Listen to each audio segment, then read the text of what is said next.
Welcome to the Salience Podcast, where we identify what stands out from all the noise. Our guest today on the Salience Podcast is Anthea Fisher. Anthea's resume reads like an adventure novel. Her experience ranged from mountain rescue in New Zealand to planning and logistics and coordination for medical services to remote islands in the Pacific. Anthea survived an avalanche at Everest Base camp and led one of the most difficult, complex and ultimately tragic rescue missions to remote mountains in Antarctica. Anthea has a remarkable depth of experience in resilience, recovery from setback and leadership at the frontiers of human endeavour.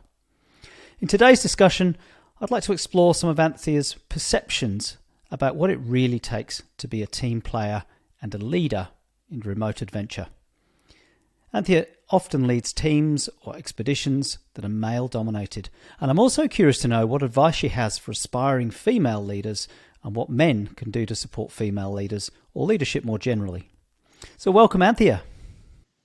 Thanks, Ian. That's a fantastic introduction, and that's probably the best summary that I could have come up with of how I've been spending the last 20 or so years. So thank you very much. You talk about 20 years there. I'm curious what happened before this 20 years. Were you always into adventure? Were you one of those kids that was just off in the mountains and hard to find? What was your early life like? Well, I grew up in a very small town in rural South Australia. So in the sense of adventure and climbing mountains, it was pretty limited. There weren't really any mountains. There weren't any rivers or lakes or oceans to go and have adventures in. So adventures were really what we made of them. The neighbourhood adventures with my two older brothers and the rest of the kids in the neighbourhood, normally on our BMX bikes, often involved climbing trees and just being outside, but not in the adventurous nature that we would typically think of. Yeah. So there was not the exposure to the mountains, and that came a lot later in life. So you've gone from trees in South Australia to Everest, Antarctica, Africa, and the Pacific. And I remember. I think we were skiing together actually somewhere in Europe, just before you took a bit of a career change where you're interested in joining the Mount Cook rescue team. And that's a big gig. They're a very dangerous set of mountains. They're big. They're very challenging. I'm curious, what inspired you to want to join that team? Yeah, so I'd already started playing and recreating in the mountains. So we met, ski mountaineering in Europe, and I was fortunate enough to have exposure to those environments on a personal level, and then it was like what the question came up of what's next. And I knew a lot of people in the industry that were out in the mountains doing interesting things, had worked in Antarctica. And so I started to look at the avenue of how I could get a job in Antarctica. And they said I needed mountain rescue experience. And so I'm like, okay, how do I get that? And there was one paid position in Australia and New Zealand, which was at the Aoraki Mount Cook Mountain Rescue Team. And so I put my hand up for that, hoping it would take me to Antarctica, but not realising that the skills and experiences I would have in that team would be foundational for what came next. And so I was quite grateful that the desire to go and do something else actually led me to that place, and I got to experience, not only being in the mountains, but all the challenges and all the learning that comes from working in emergency response and mountain rescue. What were some of the skills and experiences you learnt there that you've drawn on in some of your later challenges? Yeah, I think I remember starting on the team, and it was a really tight-knit team. There was a real sense of care for each other. We all acknowledged that the things that we would go and deal with would be challenging, not just from a physical sense, but from an emotional sense. And that was made really clear from the get-go, and that real notion that in our rescue team, we really supported each other and looked after each other. And there was no ego. It was not about doing these cool things and beating our chest and thinking we were amazing, heroic types. It was about how do we look after each other, and we work together to solve a problem for someone else that's having a really not a very good day. They've had an accident in the mountains, and together as a team, we would look after each other so that we could look after others. And that was really the essence of it is, as an individual and as a team, our safety was paramount, and everything that happened after that was secondary. I think the other learning I had, or the other realization, is that I was actually quite good in a crisis.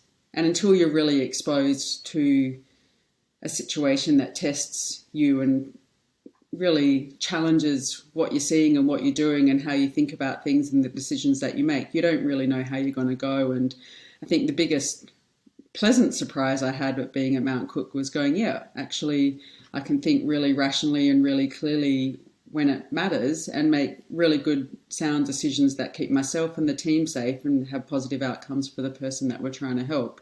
So for me, that was a fantastic eye-opener to learn that about myself and then go, okay, how else can I use that skill moving forward? It's interesting you say that you discovered that you're good in a crisis. And I think so much of what we do when we unpack the behaviours of frontline leaders or people that operate at the extremes of high pressure, complexity and risk, there's often this important connection to others and how they form support networks and how they focus their attention on supporting each other's. And you mentioned that right at the front. You said there's not an ego there. We really look after each other first and foremost. Safety's paramount. And then good in a crisis. What is it that you do when you're good in a crisis? I think you see the moment in front of you and you almost see it from a distance.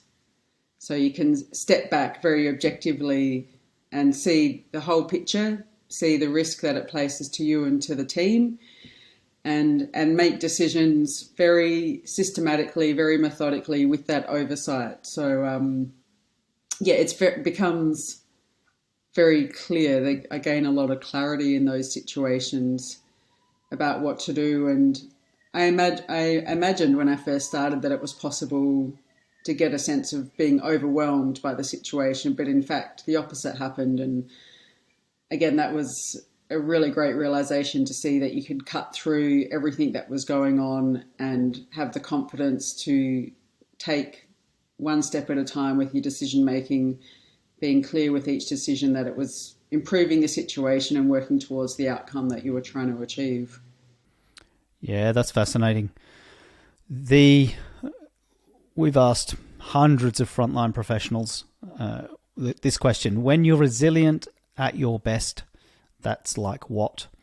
And the most common metaphor or description includes some form of stepping back, like you've just described. It's one of the most common and important resilience techniques. We call it using third position. You're almost like you're a curious observer, and you can sometimes see yourself in these situations. So you're looking at yourself while you're performing.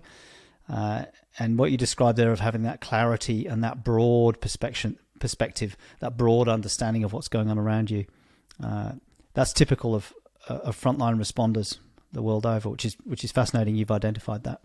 Yeah, and I think it's really easy to put ourselves at the centre of every situation we are in. But what I've learnt over the time is that we're not the centre. We're actually part of a whole mechanism, and that if we view the whole mechanism, we can see our place, but we can see all the other factors that are leading into that situation that's occurring, and we're just one part of that. And so I find that moving yourself away from the centre and looking at that, everything that's feeding into it, really provides the clarity and helps with making good decisions. Do you see certain patterns in certain teams where you you recognize them and you say, oh, this is great. I kind of got this sense of what's going on here. It's all hanging together. This team's working well. We're all supporting each other. And then a contrast with teams where you see patterns or behaviors and things where you think, oh, this is not working. This is not gelling. This is not safe. This is not working. Can you compare and contrast? Yeah, I think it comes back to what's at the centre, or not putting an individual at the centre of a team. So whether it's a common objective and a common goal, that is the bigger picture that everyone's looking at, and that's the focus. It's not one person controlling that everyone's there and they're all focused on a broader outcome outside of themselves. And that's what I see brings success. Yeah, really nice. Have you experienced teams where there have been egos, people wanting to command and control, people want to be the centre of attention? Have you experienced that in the mountains? Oh, most definitely. I mean, just by the nature of the environment and the types of personality that it attracts. There are oftentimes there's people there that have big egos and they need to be the centre of attention and the centre of the activity. And that works really well for them as an individual, but it doesn't tend to lend itself to functional teams. And so they might get really positive outcomes for themselves, which is great. But if we're trying to collaborate on something, it's not as conducive to that. Yeah. Look, this is probably a leading question because I strongly suspect I know the answer to this. You lead in male-dominated environments. You mainly lead men. Yeah. I'm guessing you've had more than your fair share of pushing up against misogyny. I like to think that I'm there to cross the river. I'm not there to fight the alligators. And when I say that, I don't mean the alligators are the men. Alligators are all the challenges that we come up against. And my objective is to get across to the other side. And if I stop along the way and I fight all the challenges that are coming my way, and if I get distracted in them, then I won't get to the other side. And so this is, I guess, also how I view working in these male-dominated workplaces. I'm there to get to the other side. I'm there to achieve and demonstrate a level of leadership within the setting that I'm in. And by getting to the other side, what I'm hoping is that I demonstrate to other women that they can get to the other side as well. And again, the alligators are just the challenges that we all come up against. And what we have then is hopefully this whole influx of women standing on the edge of the river going, I see you on the other side, you can do it, you're over there. And I'm like, yeah, come on over. And they're like, what about the alligators? And I'm like, don't worry, we'll deal with the alligators together.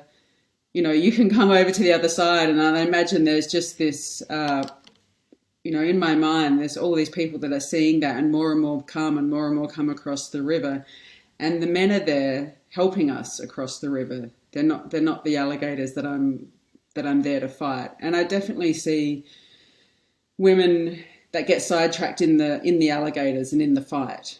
And that's not the approach that I want to take to it. I want to demonstrate that you can get across the river and we are there to cross it together, and let my actions by that crossing speak to the fact that it can be done. And look, it's not always easy, but it's about getting across and demonstrating through action rather than getting caught up in the weeds.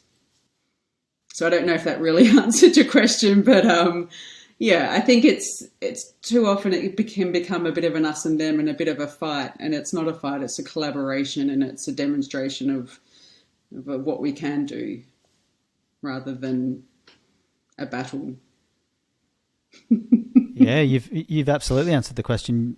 If I'm to paraphrase, I'd say that, and I'm checking here, that you focus on the outcome. Yeah. And this is my observation now. You do it very, very competently. You don't buy into the misogyny, the bullshit, the stuff that's not working. You just keep focused on the job, and you keep bringing people along with you on that journey, that crossing, as you say. Yeah, that's exactly it. And the more people that I can bring along, that's what I would love to do. Like to show more women that we can move into these spaces, whether it's mountain rescue, whether it's leading teams in remote locations, and come along, join in. We're all in it together. Come on over to the other side. And just really there to support and encourage them to have a go. Just thinking about, I love the metaphor of the rivers, the alligators, the challenges. I'm not sure if this is an alligator or something else, but let's go back to Everest for a moment. You've been to Everest Base Camp, leading the logistics there on 4 occasions, and on one of those occasions, you experienced a very large, devastating avalanche. Just briefly, can you tell me what was that about, and what did you learn about yourself and other people in the aftermath of that avalanche? Yeah, so that was 2015. A huge earthquake in Nepal triggered an ice cliff collapse, which resulted in an avalanche, basically obliterating our base camp facility while the majority of our climbing team was up on the mountain. And it comes back to this notion that we've already touched on, is this event was not about me. I was not the center of this event. I was a part in this. I was just a piece in this bigger catastrophe that had impacted hundreds of thousands of people all across Nepal. More than 9,000 people lost their lives. 22 people lost their lives at Everest Base Camp.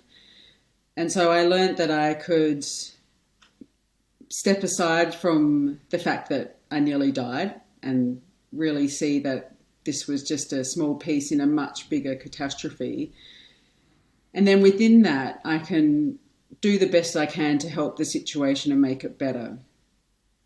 And because I remove the focus from me and I move it to the situation and to others, it's again much easier to take action and to help support people in that. So in that really initial response, it was very much one step at a time, really calling on that experience that I had in mountain rescue to do the best I could with the really limited resources we had at Everest Base Camp to try and help people. And then following that, to try and process that all, it's easy to fall into this questioning, why has this happened to me? What's going on here? Why have I survived this but other people haven't?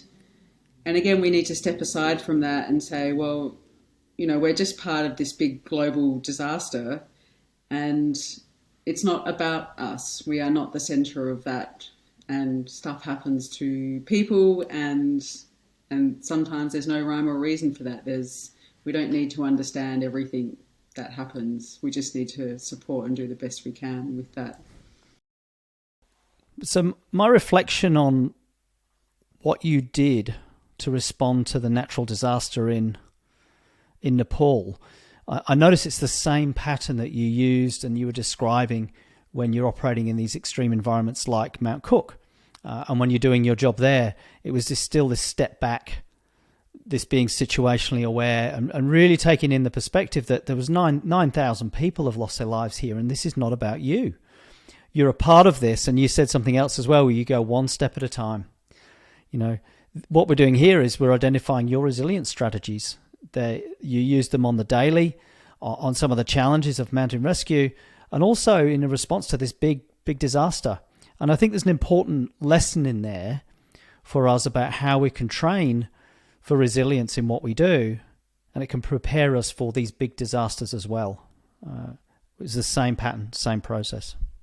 Yeah, and it is. It's easy with hindsight to look back and see that, and I will not for one instant pretend that it wasn't a challenging process to unpack and to understand what I had been through, because obviously you'd survived and others haven't, and so there's a bit of a survivor guilt that goes along with that, and you start to question a whole bunch of things about your own existence, which, can be quite a deep dive into philosophy and and all of that. So there was a process of working through those questions as well, which is part of having been through something so catastrophic. But yeah, I do see that at the time that initial response was very much outside myself and really dealing with the situation at hand.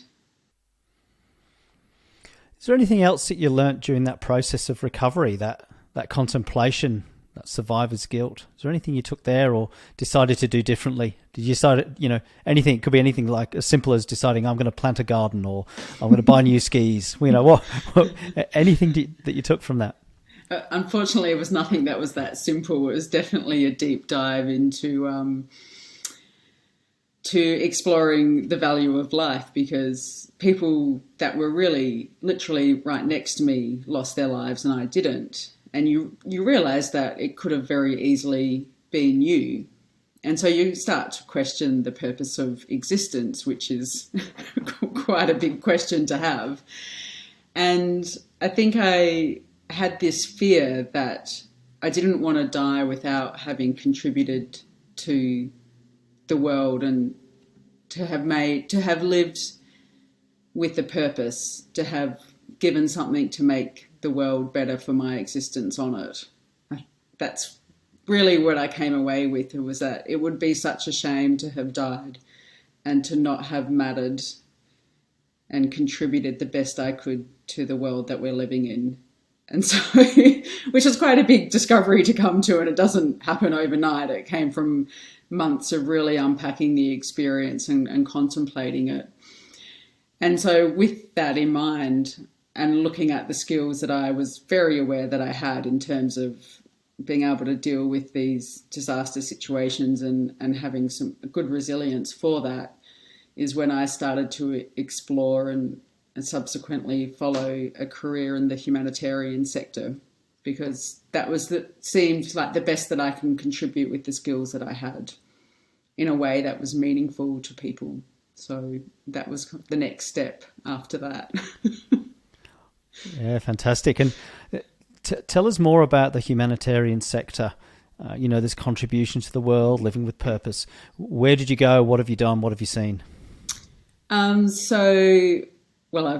seen quite a lot for someone from rural South Australia. So I've worked largely in humanitarian health, and I've been to Africa on several occasions with that, dealing with people that are either fleeing civil conflict and supporting the health activities that they need. Also, again, in Africa, following a cyclone and flooding, supporting health services. In that instance, it was a cholera outbreak. And then, helping support running the logistics operations of a hospital in South Sudan, which is a country that has the women there will lose 5 out of 6 of their children at birth or not long after birth because of lack of access to healthcare. So really trying to be able to support activities there. And then more recently in the Pacific, in outer islands, helping facilitate healthcare activities there. So really basic health services, whether it's vaccination for children, getting healthcare providers to them like dentists and doctors. So yeah, it's taken me all over. Yeah, wow. And again, using all these skills that have been building over the last 20 years. Yeah, that's right. And it does feel like it's a way I can contribute with the skills that I have and the opportunities that I have. So I'm in a position where I'm able to go away and travel and be away from home for periods of time and support this type of work, and knowing that I'm aware of myself enough that I can check in with myself and say, yep, how are you going with what you've seen? Do you need to have a break from that? And taking that time out. And I have planted a garden, and I go home and I potter around the garden and I recharge the batteries, and I really check in with myself before agreeing to go on the next tour, so to speak. Yeah, well, so many resilience strategies there coming in one after the other. The checking in with myself, planting my garden, really checking in before I go on the next one. So managing that resilience, connections. I know You've got at least one home base in New Zealand.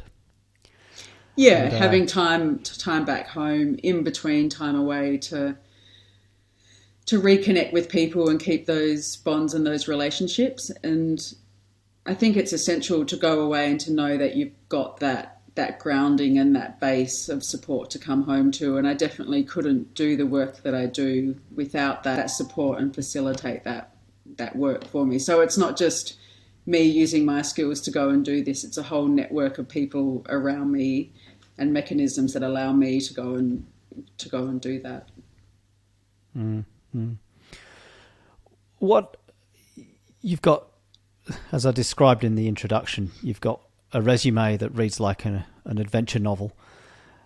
What's the future hold? What are your future aspirations, work or elsewhere in life? I think there's still so much to learn, and there's still so much I can develop as myself as a leader in this space. I think, I'm continually learning and growing through the experience that I have. And so I'm really wanting to continue to learn and grow in that space and to get into a position where I can have real influence in decision making around how we roll out these activities and where we direct the activities. But also in my work, I'll spend a lot of time coaching and mentoring the teams that I lead in these settings, whether it's in Africa or the Pacific, in New Zealand or in Antarctica, and just continuing to develop and grow my approach to leadership and to support the people that are doing it. And supporting and growing and developing leaders for the future is an ongoing aspiration, and if I can contribute to that, it would be fantastic. So in terms of professionally, that's where I'd like to go. It's just to keep growing and learning and supporting others and myself in this process, and keep the balance right, keep the personal balance right, so that I have that nice time at home with family and my friends and my partner and my garden so I can go away and do my best work. Yeah, fantastic. So focused on humanitarian work, getting more involved in the leadership aspects of that and the decision making, and staying connected to relationships, partner, home, keeping that balance. You're talking about developing leadership capability through coaching and mentoring. If you were to recruit somebody to help you, let's say you were going on a challenging expedition, or even if it was somewhere wild, like off the planet, and you had to take a co-leader with you. You're interviewing all these people interested in going to this amazing place, and you could only ask one question. What would the question be?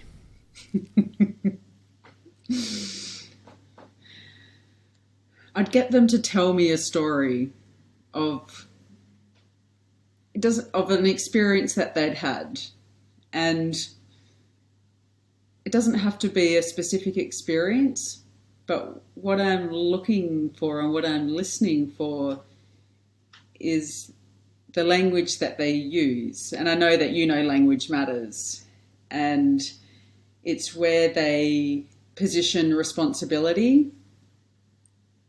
So listening to words where responsibility either sits with them or outside of them, and whether the language is positive and enthusiastic or if it's something more neutral than that. And what I'm looking for is people that are positive and enthusiastic, that take responsibility, and that are in a position where they want to grow and learn. And I think by getting someone just to tell you a story, even if it's about their day or about a holiday they went on, you can very quickly hear the language in the story that they're using and how they describe events that happen around them and how they feel about those the events, to determine what type of person and what kind of leader they're going to be. Because I think if we take the right person, we should be able to coach them to be a good leader and to be a good co-leader alongside me. And that's, if it's the right person, it's really about bringing them on for the ride. And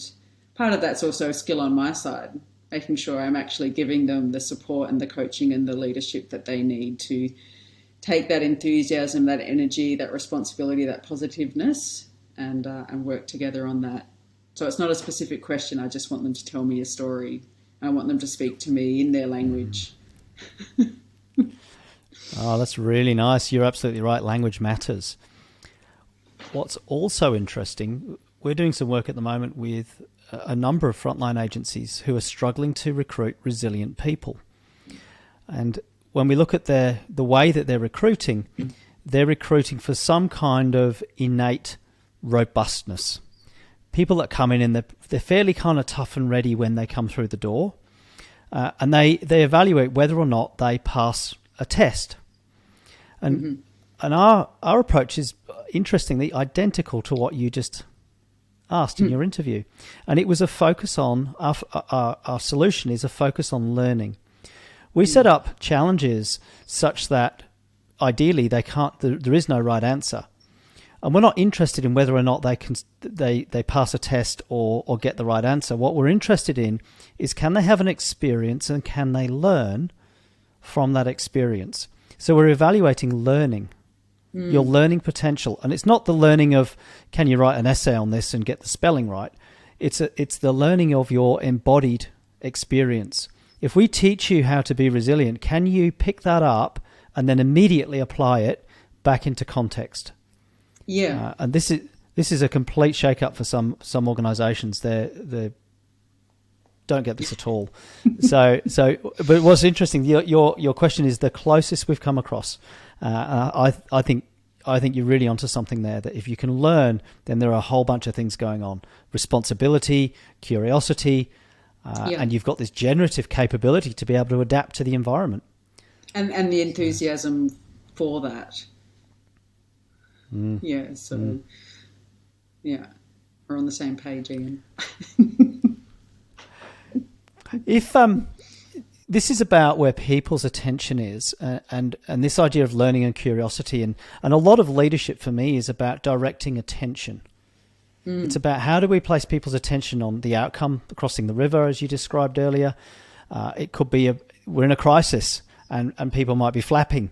And our job is to say, hey, your attention needs to be here right now. Here's the next step. This is going to keep you safe, and this is where we need you to be. Yeah, and this is what's important in that situation. Yeah, absolutely. It's that. Yeah, it is that. It's that salience. It's cutting through the clutter, and saying that. Pay attention over here. If you were going to take that idea, that concept now, and apply that to something that's important to you anywhere in the world, and you could direct people's attention anywhere in the world, where would it be? If I could direct people's attention anywhere in the world? To anything. It would could be a subject, an area. What would it be? And this is perhaps a wish that we could get to a point where we had deep, compassionate understanding of others, and that we could deeply feel and know what it's like to experience what others are experiencing to the point where it leads us to action. And I think if we knew deeply what it was like to be in a war zone, to have fled your home, to have watched your children die from preventable disease, then we as a race would not allow this to happen in the way that we do. And I think if we could deeply understand others, it would lead us to an action of standing up against these gross injustices that happen in the world, but also against things like what's happening to our climate and climate disasters and how they're impacting people, and educating people. And if we really knew, if we took again the focus away from ourselves and into this broader sphere and this broader world,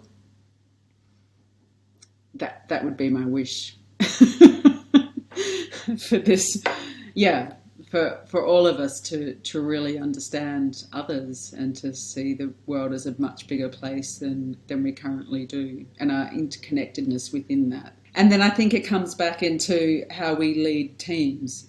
If we have the same deep understanding of the people within our teams, we are so much better positioned to be able to provide for them what they need to achieve and to do their job. The more that we understand them. And again, leadership it's not about us as the leader, it's about understanding our team and supporting them to do the work that they need to do. And so I think that's another part of that deep understanding of others. Yeah. When I reflect on and think about the summary of our interview and what you've said, there are a couple of distinctions. One is some of the content, the importance of recognizing the impact of war, disease, and for you, leaving a personal legacy, a contribution, and know that you've lived with purpose. Mm-hmm. And they're your values that reflect what's important to you. And then there's something else that's almost like the hidden pattern of how you do what you do. And you began by talking about how you use this third person, this ability to step back from the situation around you and be aware and be able to slow it all down and have that clarity of thought. And then you went on and talked about first person, where you're aware of yourself and your connections to others, and you're using that sensing to know how to manage your own resilience. Mm. You're aware of what's going on internally. And then to round it off really beautifully in this last message, this last piece of attention, it's second position, the experience of other people. And taking your attention to the experience of other people, particularly those that are suffering in war zones, they have to witness their children dying unnecessarily. Climate change. We would not be doing what we're doing in our country for climate change if we had any second position at all with Pacific Island nations, with other places around the world, because you just wouldn't do it. It's direct impact. And I think that's where I'd leave the Salience podcast. The salient points on how you do what you do are an exquisite use of first person, second person, and third person, all in the right context when you need them. Thank you, Ian. Yeah, thank you. Awesome conversation. Thanks very much. We hope you enjoyed this episode of the Salience Podcast. Please leave us a review and subscribe wherever you get your podcasts. You can also subscribe to the Frontline Mind newsletter by visiting our website at frontlinemind.com. Have you got a topic you would like some more salience on? Send us a message on LinkedIn or email team@frontlinemind.com.